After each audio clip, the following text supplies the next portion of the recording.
I feel like I have to prove myself 10 times more than a white coach to be seen or to be trusted. Even though I have all my qualification, I have years of experience, but I still find that it's a struggle. You have to put it in more effort to get seen. We are represented. We are represented. We are represented. Welcome to Represented, the podcast. I'm Aniki Shuru, racial equity coach for online business owners who want to be intentionally inclusive by building a business that is racially equitable. I created this podcast to normalize a conversation around racial inclusion so that fear is no longer the barrier that gets in the way of doing this work. This isn't about perfection, it's about progress. Whether you're taking your first steps or you're well-versed in the journey towards racial equity, this space is for you. So welcome home, friend. Let's get started. From coast to coast, around the globe, we are represented.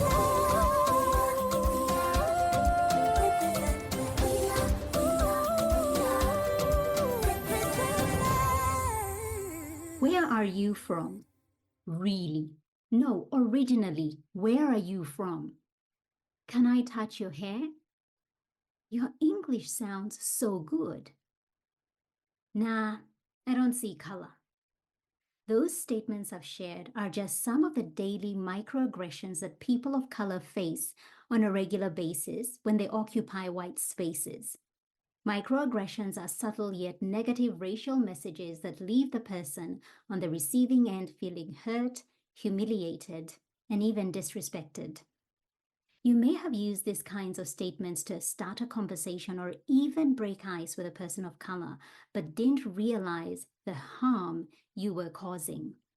That's why I've created a free microaggressions guide with 5 of the commonly made microaggressions in online coaching spaces that you need to know about and what you can do or say instead.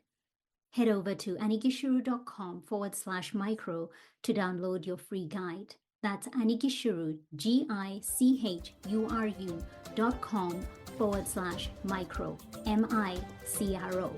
Hey, welcome back to another episode of Represented Podcast with Aniki Shuru. And today I've got an incredible guest for you, and you're going to love Enda Gilbert, because today we're talking about the journey of being a Black business owner, the barriers that one has to face because of how we identify and the challenges, but also the highs of building a business. We talk all things burnout. We talk about that village that we need in order to thrive. And this is an episode you do not want to miss, but let me tell you who Enda is.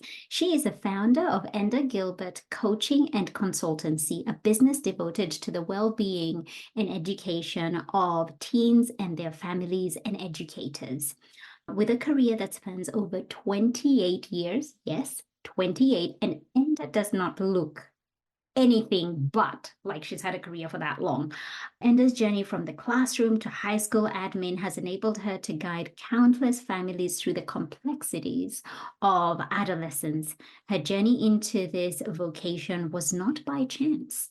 Witnessing the struggles and triumphs of teens and their parents, especially those from migrant and refugee backgrounds, has taught her the invaluable role of empathy, understanding, and cultural sensitivity in parenting.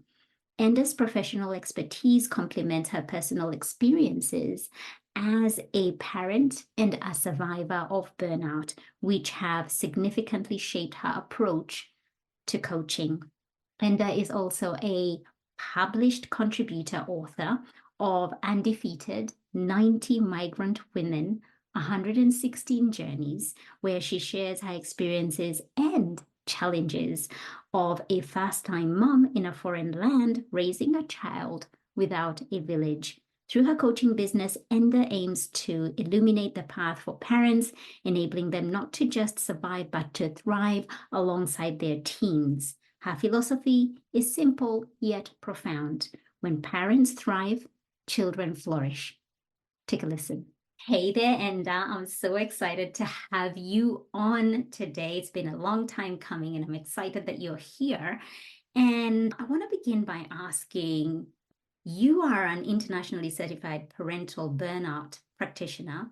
How did you get here? Oh, first, thank you for having me. I've actually been looking forward to have this conversation with you.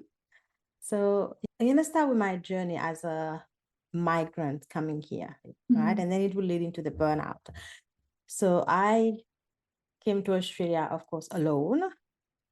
I come from the small island, Seychelles, and me being a person, like I wanted to, like I dream big, you know, and I just went back home. I did with my first degree. Yeah, I did it here in Australia. And then I wanted to come back to do a master's. So then I said, okay, because I couldn't get a scholarship because I did got a scholarship for my first degree. So obviously it makes sense that not to give me another scholarship for my master's.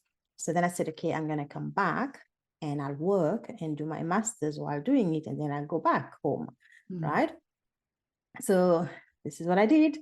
I came back and it was easy for me to get a job in the field of education because I studied here. So start working and progress, in my career, and then have a child, right?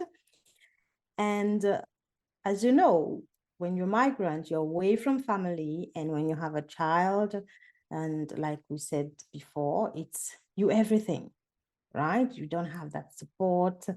And like we always hear, it takes a village to raise a child. It does. But when you are here, you don't have that village, right? So I found myself, and also with my culture, I'm sure it's yours the same, where child come first, the child come Absolutely. first, the child come Yes. first. So being a first-time mom, away from the family, away from everyone, so the child come first. And that's what I did, and I wanted the best for him. And at the same time, because I'm a very ambitious person, I still wanted the best for me as well professionally. So I find that I didn't have that balance. So I was giving everything, motherhood, professional. So I was giving 110% for all, right? So then what happened is just that, to cut a long story short, I noticed that my vision started to get blurry, right?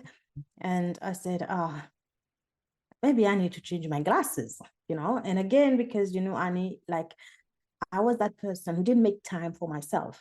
So I put this on the back burner. I said, yeah, I'll get round to it. I will do it. I need to change my glasses.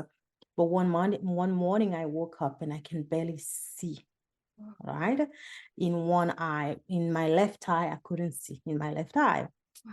And then I'm like, no, today I got to do it. So instead of going to work, I went to do my normal eye test, And then I remember the doctor who was doing the eye test, and he goes, something is happening to your eyesight. And I don't know why, because it happened drastically and it's not normal for your age. Wow. Yeah. And he said, you need to see an eye surgeon ASAP. And I'm like, oh my gosh. So then in front of me, he called the surgeon and he said, and I could hear his conversation. He said, it's you need to see her urgently. So I got the appointment the next day, and we did some tests, and the surgeon told me that I've lost 80% of my vision in my left eye. Oh my gosh. But what they found, what they baffled them, is because I don't have hypertension. I've never done any eye surgery or any eye infection, never. Right. So they were finding this really strange. So then they started doing I did a lot of tests. And then they find out that I got inflammation a lot of inflammation in my body. The protein was attacking my eyes, right? Yeah. So, and then like what we call uveitis as well. So then I'm like, but what caused this? What has caused this? And then the more tests done, you find out that it leads to stress. Wow. Right? To be honest, I was really blessed to be able to work with a whole team of people, and I got the support, psychological support, because I couldn't see in my left eye, right? And yeah, so then I realized that I have to change my way of living, and I had to change how I see things and how I do things, and that I need to put myself first.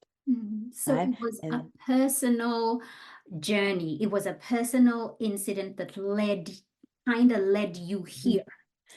yes, and like I said, it's because I always tell my clients, like, it's very silent. Burnout can happen in a very subtle and silent way where we don't even realize that, it's just, oh yeah, I'm just stressed, I'm just tired, but we don't realize the impact it's having on our internal system, and everything. So yeah, and from there, I changed everything, Annie, from the way I eat, my mindset. It was a long journey of unlearning a lot of things. Again, because there's some culture things that I had to let go of, right? For me to be able to heal. And yeah, and so so that's when I went to study in parental burnout for me, so that I can get that knowledge to Yes. heal myself, and to like, I like to call it integration, life integration. So I can integrate things. I can be the best mom, I can be the best wife, but also a professional that can still progress with my careers, and I wanted to share what I've learned, and to put the message out there that yes, we need to thrive as mom, not just survive. We have to take care of ourselves, and that's how I ended up in parental burnout. What a story, because I had no clue. I had no idea. I did not know that piece of your story. So, for anybody who's listening, we are learning this together. This is not something I had pre-read and I think what is important to note here, and I am hearing, is we come from cultures globally. We are engaging cultures that glorify the busyness. Oh, I'm so busy. I don't have time for that. You're just on the move. And the more you move, the more you feel like you're making a difference, you're impacting, because the moment you stop, then why are you stopping? And so we've been very Yes. much part of a culture of go, go, go. And if I can keep going, if I can do the best in my job, and I can be the best mom, then I am Yeah. ticking all the boxes. But the moment I take it slow, the moment I start Yeah. looking at my life and my body and what I'm eating and what I'm putting into it, that is not an area that has been spoken about. But now, even post COVID, we're seeing about mental health has heightened. People are becoming more aware. There's lots of talk about self-care, but I think we still haven't scratched the surface, to be quite honest, in terms Yeah. of what it actually means to take care of ourselves, what it actually means to identify those signs of burnout. Because last year for me, 2023, I did experience burnout for the first time in my business. And it was subtle. It came in really subtle, but I hadn't changed the way I was doing things. And from the moment I started my business to where I was still running. I was still really going for it and trying to build that business and climb at a pace that was not sustainable. And it was my body. My body just began shutting down. And every time my Yeah. son would get sick, he'd bring it home. I would catch Yeah. it, and I would be sick for weeks, like months. And I'm like, this is not right. Like, I would completely be unable to move at the same energy levels. And so this is definitely something that, And one thing, like you said, regarding pace, this is one thing I've learned through this journey, is to respect my pace.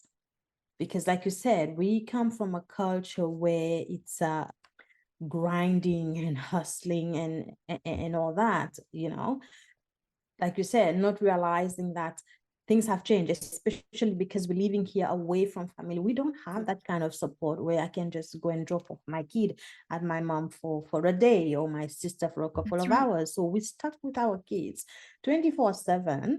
Yes, we do love our kids, but that's how it is. And as much as we love them, sometimes we need a break, but we don't have that luxury. So I've learned to respect my pace. Gosh, you are speaking my language, because there is just such a tag of war in terms of being there, but also needing that break, because I cannot serve you from an empty cup. I have given you everything. I haven't served myself, and I have nothing to give you. And so when I am empty, I am not the best mom. I am not the best business owner. I am not the best employee. And so we need to honor our pace. And that is something that, because of social media and the climate that we live in, we see somebody else building a business, we see somebody else parenting, we see somebody else's lifestyle, and you're attracted to that. But of course, you can't keep up. You're like, I like what they're doing, and I would like to do that too, but you can't keep up because you're only seeing snippets. You're only seeing highlight reels that we share, and not the full story. And so, as a Black migrant woman and parent yourself, and I know you've touched on this a little bit, but what are the unique challenges you see migrant families facing that you support them In my day job, because I'm still doing my business part-time. I'm not ready to leave my day job to do my business on a full-time basis. So in my day job as well, which sort of like link with my business, because I work mainly with migrants and refugees parents background. Okay. And as part of my portfolio, I'm in charge for the well-being, students' well-being. And as you know, well-being starts at home. So I do meet parents regularly and have a lot of conversation. And at this stage, I'm happy to say that that's where my coaching skills comes in a lot. So I do use it a lot in my day job. And one of the main thing I would say is, of course, the culture clash. Now, acculturation is one of the main things that parents struggle with, especially when the kids start to hit 10 years old onwards, right? Now, the parents wants to hold on to the culture, but the kids, they want to integrate. They don't want to look weird, like they said. They don't want to look weird. So they do everything to fit in, and the parents feel this. To be honest, Annie, there's a sort of like a sadness in the parents, because they feel like the culture is going, I'm losing hold of my kids, and this, in the attempt to hold on to the kids, it leads to a lot of power struggle, fights, and tension? communication breakdown. So these are the main issue that migrant parents face. And so tell me, Enda, how did you then, because you've said you've got your day job, your everyday job, which is great, and I love how your business is something that you haven't fully moved into. You're still working your way there. But is having a business something you always wanted or saw for yourself, or is it something that you realized, hey, there's a gap here? Because I know your background is in education. How did you arrive here at the business aspect of it? Okay, you're right. And having worked, because it's been 16 years since I'm working with migrants and refugee parents, right? And yes, there's a lot out there for them in terms of support, especially the first 2 years with the settlement process, right? But most of them, after 2 years, they're on their own. And to be honest, Annie, I'm sure you agree with me, moving to a new country, you need more than 2 years Oh, to really get the get the hang of things, right? And not forgetting the ones with the language barrier. It's even harder, right? So that's where I noticed that, wow, okay, there's a gap here, in the sense that this group of people need support, that extra support that are not being offered to them. So I can bring in, okay, my educational field as well, and also my burnout. So my educational background, I bring it in the sense that I've worked with adolescents for 27 years.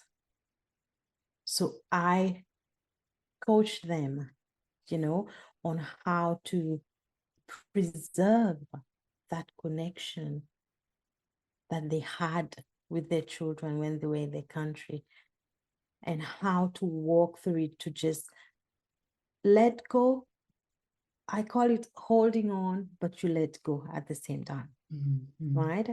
So, and also that's where I bring in the burnout and how to take care of themselves and things like that. So that's where I found that little, it marries really well, and it fits really well. And that's when I say, okay, then this is what I want to do, to focus on. I think it's such a complementary arm to what you do, to have that business, to address that need. How has that journey been like, having a business? Because I know it's so exciting when those seeds are planted in your heart and you're like, oh, I could have a business. I could be a coach and I could have this consultancy. How has that been, the building of Enda Gilbert coaching and consultancy? How has that high been for you?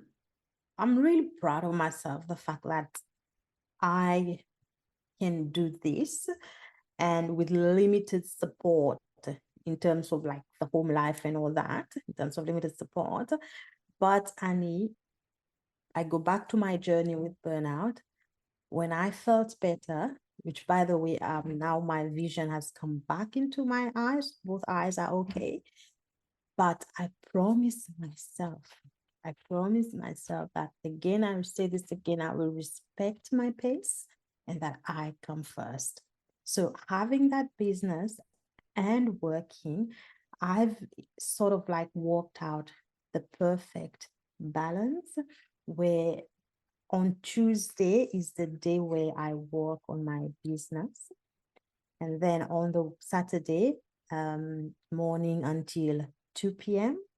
And then that's when I switched off. Then there are 1 or 2 evenings where I dedicate an hour or 2 hours. So as you can see, it's like I'm not fully into it, but I'm doing this because I matter. And I know that I cannot pour, like you say, I can't pour from an empty cup. I want to be able to give my best to my clients. So it's okay if I end up with just 3 or 4 clients. I'm honoring my pace. I'm respecting them because they're getting the best of me. I love what you just said there about honoring your pace. And you said that you're not giving 100% of yourself, but I think you are giving what needs to be given. I think sometimes we get it wrong by thinking we have to give absolutely everything in order to make a difference, but we can give what we are capable of giving and still give the best to our clients. So we've spoken about the highs of building that business, but I'd love us to change gears now and shed some light on some of the difficult parts, if you can, in this journey of building a business, especially as a Black migrant woman, that is often not discussed. what are some of the barriers you feel that you faced as you've hungered for that business to grow and wanting to really be successful? What are some of the barriers you've personally experienced? I would say the number one barriers for me would be like, I feel like I have to prove myself 10 times more than a white coach to be seen or to be trusted, right? Even though I have all my qualification, I have years of experience, but I still find that it doesn't, it's a struggle. You have to put it in more effort, to get seen. And also I find that I don't know if you were going to come on later on regarding coaching, but I'm going to talk about working with coaches, because this is one of the most things that I find it was tough for me, right? Please go ahead. Tell us, because Okay. people who are listening, Enda, Yeah. there are people who are coaches. This is a Yeah. podcast for predominantly coaches. And if there's a white coach who's listening, Yeah. they're going like, if I had Enda as a client, what am I missing here? How could I be a better support to her? Because not one size fits all. How I support Yes. this client is not necessarily how I will support the other client, but there is also the culture barrier and the unique things that you're facing due to your identity. Yes, yes, yeah. Yeah, so another challenge that I faced is getting the right training, but understand my culture, my identity, my fight Yeah. to support me. I've had the pleasure of experiencing both working one-on-one with a business coach, and as well as in two mastermind where I was in groups, right? To be honest, with the one-on-one, I gain more, because as you know, Annie, coaching is all about connection Yes. and trust, right? So working one-on-one with the coach, and then by the time we get to session 3, you've built that connection, build that trust. And I was able to voice out some of the things that I don't talk about, but I see it's like, you see that it's a barrier, but I don't know how to get around through it. And with the one-on-one coach, then she was able to support me in the way that she can, right? But in the group coaching one, it was more challenging because I felt highly visible but isolated at the same time, right? Highly visible because I was the only Black person in there, so you can't miss me, definitely. But isolated. But having said that, Annie, the coaches are brilliant. They really nice people, beautiful souls. They know their stuff. They know what they're doing, right? But I felt isolated because I felt that I was in a container where one size fits all. And there are times where I needed something different, because to tell me, for example, an example I give you, I remember one point we were talking about raising your price, okay? And I'm struggling with that. Why? Because my culture, my upbringing, we don't talk about money. I don't know about you, Annie, but my culture when I was growing up, we don't talk about money. Money is an adult thing, it's only the adults who talk about money, and that money is the root to all evils, all these kind of things. And now I'm here trying to have a business and talking about raising your price. Yes, I get that, but I have this barrier due to my upbringing, due to my culture. So it's this kind of things that which I feel maybe if I was working with a Black coach, would understand me and would be able to support me more in terms of the mindset, you know? I So, completely get that piece about the money. I get that money mindset is mm, so different from a cultural perspective.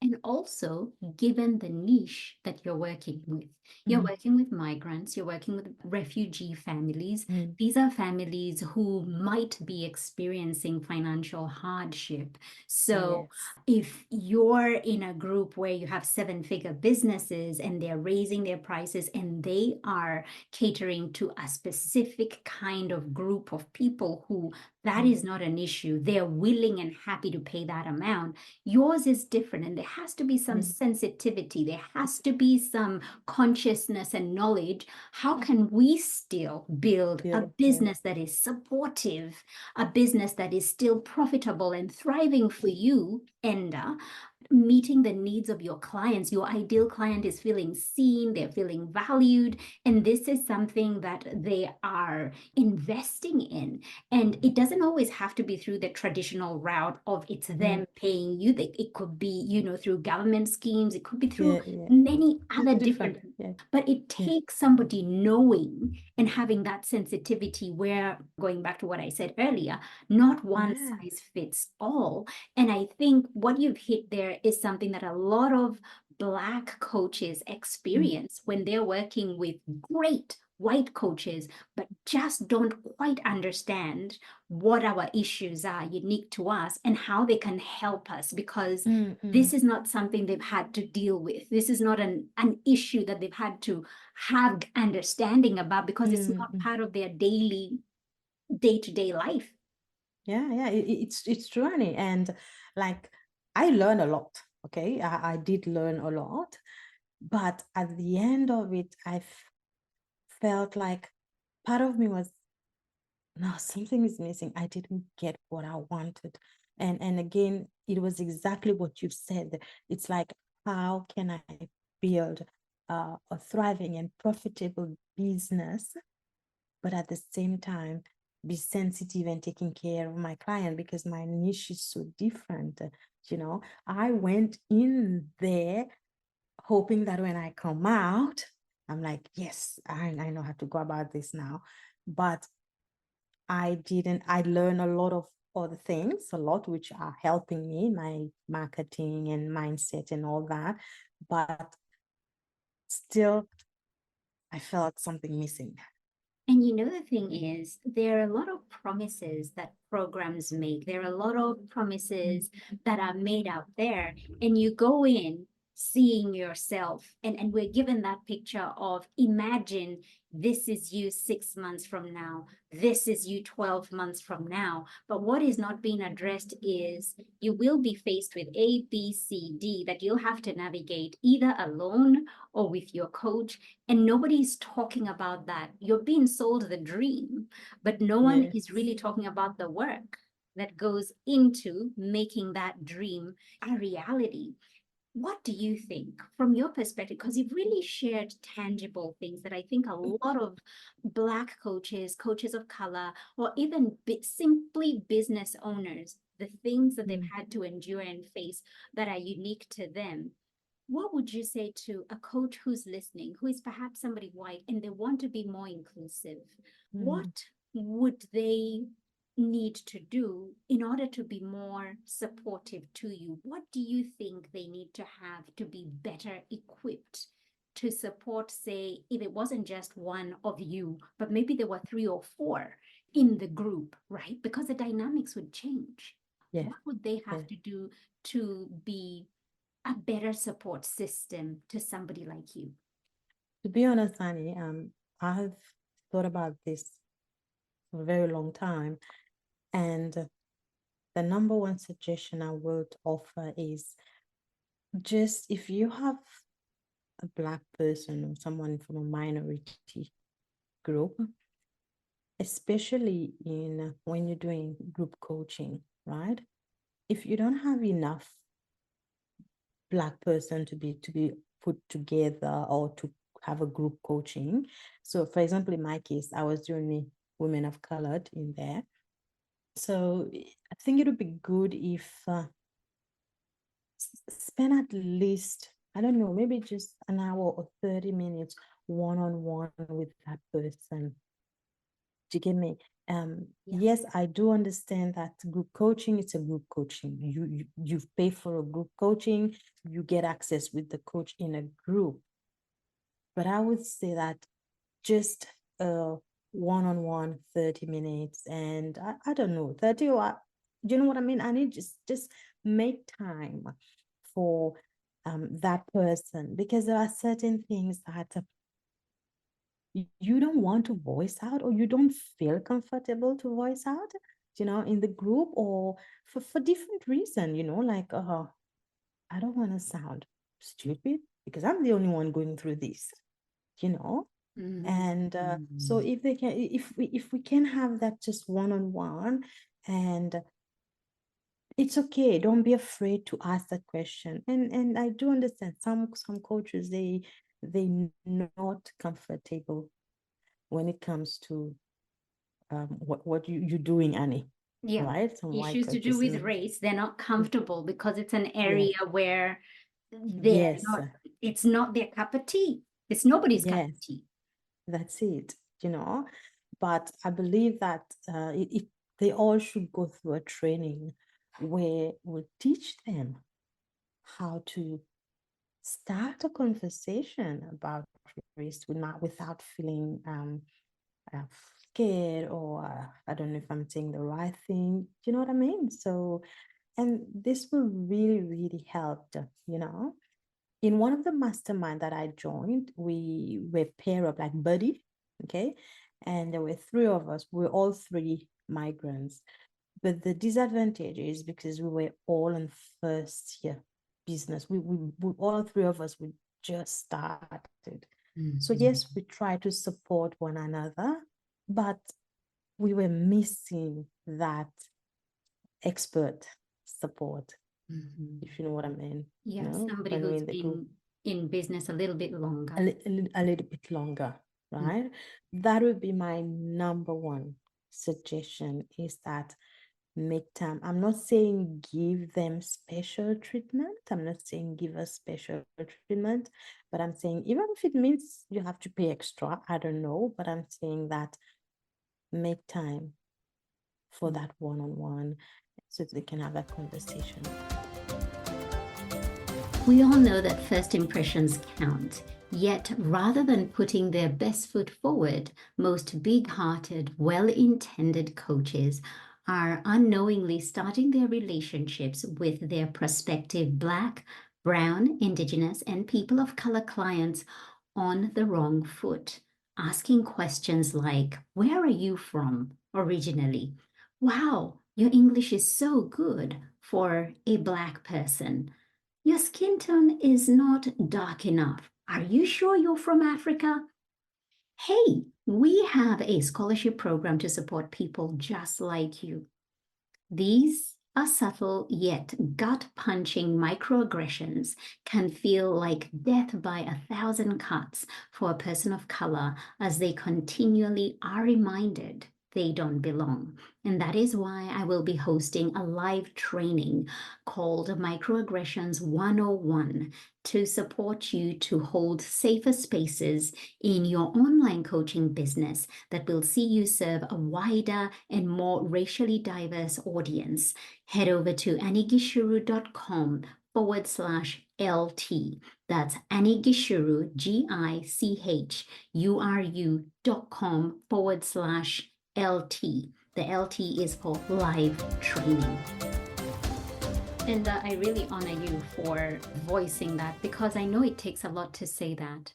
These are things that we speak behind closed doors. These are not things that we voice out publicly.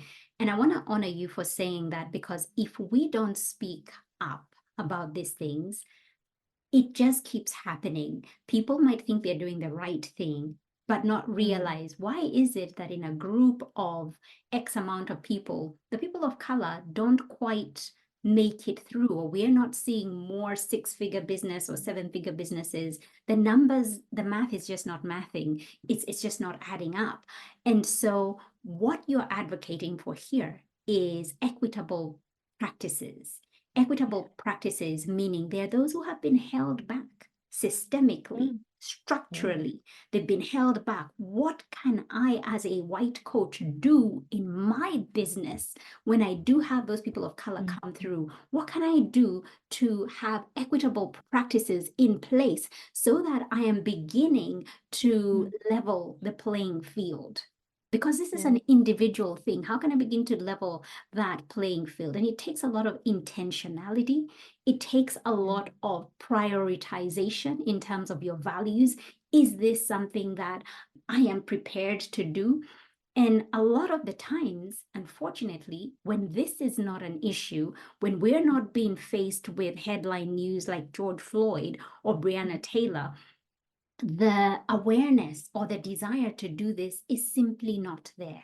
But the moment we have those headline news, everybody's scrambling. What can I do to do better? How can I be a more equitable coach? And I think that the importance of having these conversations in and out of season is reminding people, especially those who are space holders, how can I do better? How can I be more inclusive in my space holding? How can I be more equitable whilst I am running this business? So I really appreciate you sharing that. And is there anything else you want to add before I go to my next question? Basically, that's it. And in the sense that, because what I'm saying is, we just want to feel seen, heard, you know, and that's it. Yeah, that's We just want to be seen. We just want to be heard. For another migrant woman who's listening to this, Black woman, a woman of color, Indigenous woman listening to this, she might be a coach and she's feeling the stress, possibly burnout. She's feeling the struggle. What would you say to them? Because business is not linear. You don't start and then you just climb that ladder. It's up and down and up and down. What would you say to that person who is possibly experiencing burnout, feeling stressed out? What would your words of advice be to them? Look, I want to say, keep going, and also know that yes, it is tough for us. I'm saying us as Black women, and especially here in Australia, it is really tough. But you have a vision, you have your dream, you know where you want to go, right? And you keep going. And all these challenges that we're facing with, let's use it as your stepping stones to get to where you want to. When it feels like it's a lot, you want to stop, or you want to take a break, take a break. But then you come back to it, you know? But that's how I see it.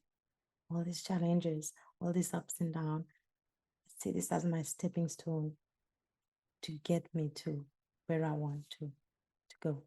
Challenges as stepping stones to where you want to go. That is so beautiful.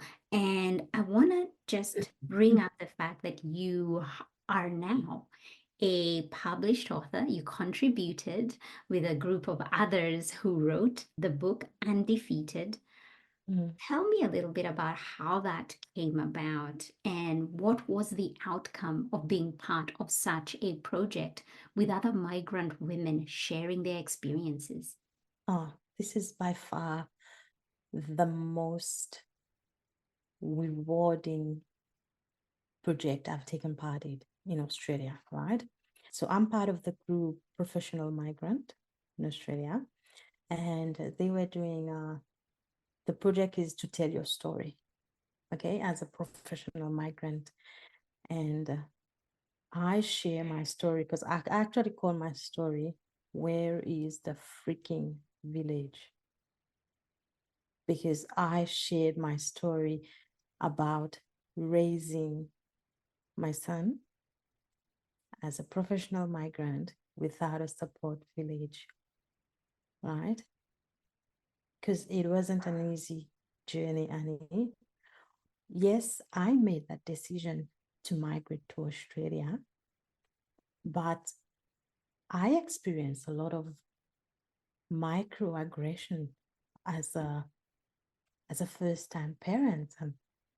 I remember like parents group, because I took 6 months of maternity leave, right? Like all moms, so to take care of my son. So I said, okay, let me join the parents group, uh, you know.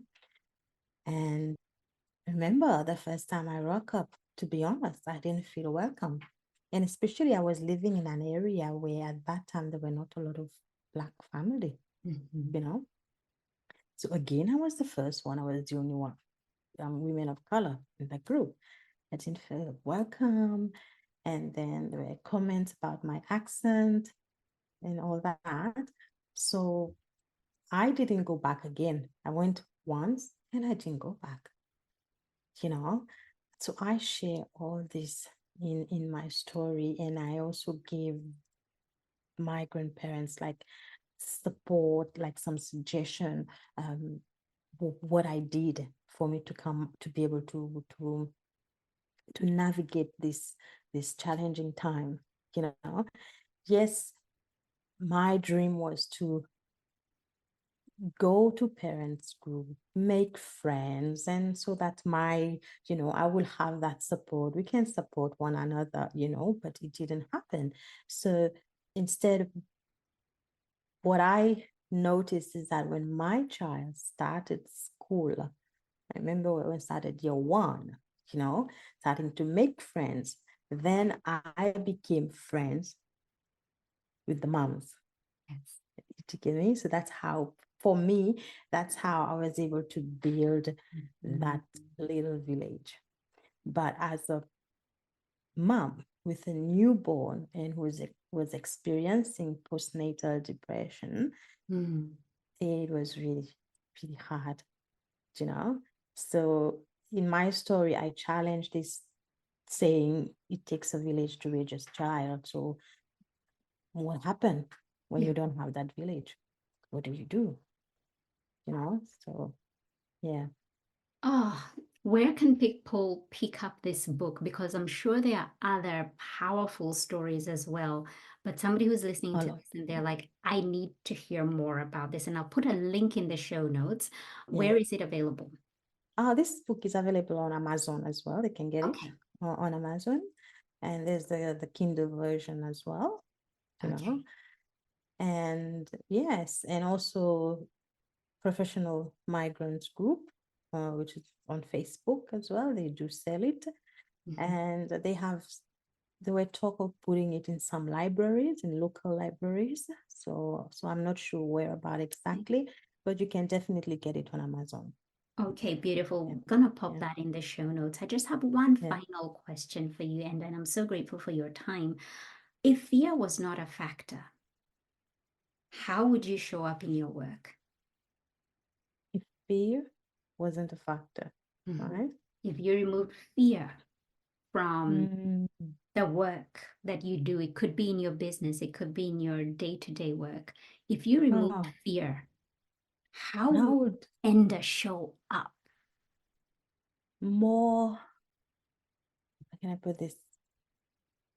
Facely, more with more, like do more because especially my day job, Annie, there's a lot of barriers, you know, Yes.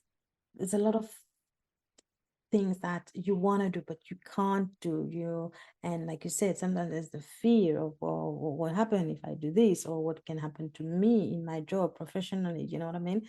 So if it wasn't a factor, I think I would definitely be doing more and just give. I feel I have a lot to give, but I do have a lot of barriers as well. So, and just do more, honey. Just being able to do more. Being Yeah, able to do more if fear more was not wasn't a even a factor. factor. And also show up as much as I try to be myself, all the time, try to be myself all the time. Maybe if he wasn't around, I would be more, you should see more of Enda the real Enda. Because sometimes I do have to hold back. I do hold back sometimes. So yeah, be more authentic. And this is a journey for me because I've come a long way. I've come a long way. And I work with a lot of coaches because I invest in myself a lot. And this is the work that I've been doing, and I'm starting to see the fruit of it. Like 3-4 years ago, there's no way you would get me on this podcast to be talking about things that I've talked about. So to me, it shows that I'm starting to realize that this is me. I'm just gonna say it, and yeah, so show up more, like be more authentic. That's beautiful. And I love how you've plugged in coaches there as well, because we need them in our lives, in our culture, where we come from, our background, particularly if you're Black or a person of color. The coaching industry, personal development, is not something we grew up knowing. It wasn't something we were exposed to. And so there's always that resistance because people don't understand what it is. It's like a luxury. Oh, I'll get that when I have a top paying job and I'm an executive somewhere, then I can afford to get a coach. This is like extra. This is like a cherry on the top on my ice cream. I can just have my ice cream. I don't need the cherry on the top. But when you begin to realize what a coach is, how they can support you, and the fruit that you're now talking of, and being able to show up in a podcast like this and share so openly is the fruit of having invested in coaching. So if you're somebody who's listening and coaching is something that maybe you're hearing about for the first time, you haven't looked into it, I highly, highly encourage you to begin to look into that, because for me personally, it's also something that has really, really changed my life since I started working with a coach, and I've worked with a couple of different coaches, but I have seen the difference that it has made to me personally and also in my business. So where can people find out more about you, follow you, and engage with your work, Enda? Okay. I'm more on Instagram at Enda Gilbert Coaching and Consultancy. And also I've got my Facebook page, Enda Gilbert Coaching and Consultancy. My website is under construction. So I used to have a website, but it's going through some construction because I'm adding new things now. And one of the things that I'm working on, which I'm about to release maybe in 2 months' time, is developing my first online course, a self-paced on Power Struggle Bootcamp, guiding overwhelmed parents who are dealing with power struggle with their teenager. Right. And I've done that because I do realize that parents busy, and so if they can have something where they can go through at their own pace, and we'll support them. And it's a very short and straightforward things. So I'm working on this. That's my next project. Yeah, do that. Brilliant. Thank you so much, Enda, for your time.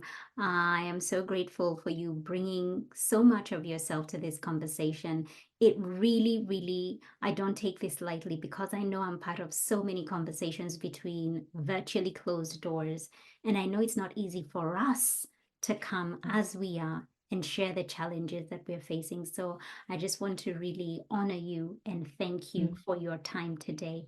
Thank you so much. Thank you for having me, Annie. I really enjoy our conversation. Thank you so much. We are represented. We are represented. We are represented. Thank you so much for tuning in. Why don't you go ahead and hit that subscribe button and leave a review so this podcast can reach more online business owners, and together we can begin to normalize racial inclusion in the online coaching space. I'd love to acknowledge the traditional owners of the land where this podcast episode was recorded, the Wiradjuri people in central New South Wales, Australia. Music produced in Nairobi, Kenya by Patrick St. P. Mbaru and Kambua Mathu. Vocals by Joanne Matata. Represented from coast to coast.